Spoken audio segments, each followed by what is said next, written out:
चलिए मैं आपको सब चीज बताने होता जा है। रहा हूँ इको ऐप, जिसका मालूम नहीं है आप लोग को। इको जो होता है ना, एक बार बोलिएगा तो 3 बार 4 बार 5 बार उससे आवाज़ आता है, उसको बोलता है इको। वो ऐप आपको मालूम है कैसा है, कहाँ है, कैसे डाउनलोड करना है? चलिए आपको बताते हैं। जाना है आपको प्ले स्टोर में। प्ले स्टोर में रुकिए, पहले मैं जा रहा हूँ, पहले आपको भी दिखाना पड़ेगा ना हमको रियल में।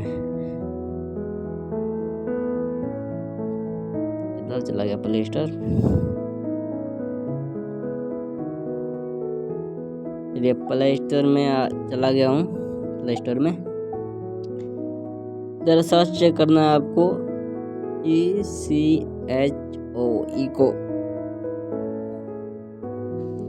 इको देखिए, मैं तो पहले ऑलरेडी अरे इंडिया डाउनलोड कर लिए हैं। में बंद होगा ना। देखिए मैं इसमें आपका आवाज़ सुनाते हैं, कैसा आवाज़ आता है, नहीं आता है, कैसा है ये रिकॉर्डिंग होता है, ये देखिए आपको मैं दिखाने जा रहा हूँ अभी। Hello hello hello hello hello.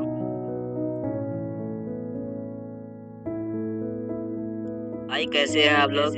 Subscribe जरूर कीजिएगा। देखिए भाई, ऐसा ही आवाज़ आएगा सेम टू, समझ गए? रियल में ये मैं बता रहा हूँ। आपको अच्छा लगे तो ये ऐप डाउनलोड करिए। मैं इसका डिस्क्रिप्शन में लिंक डाल देंगे इसका।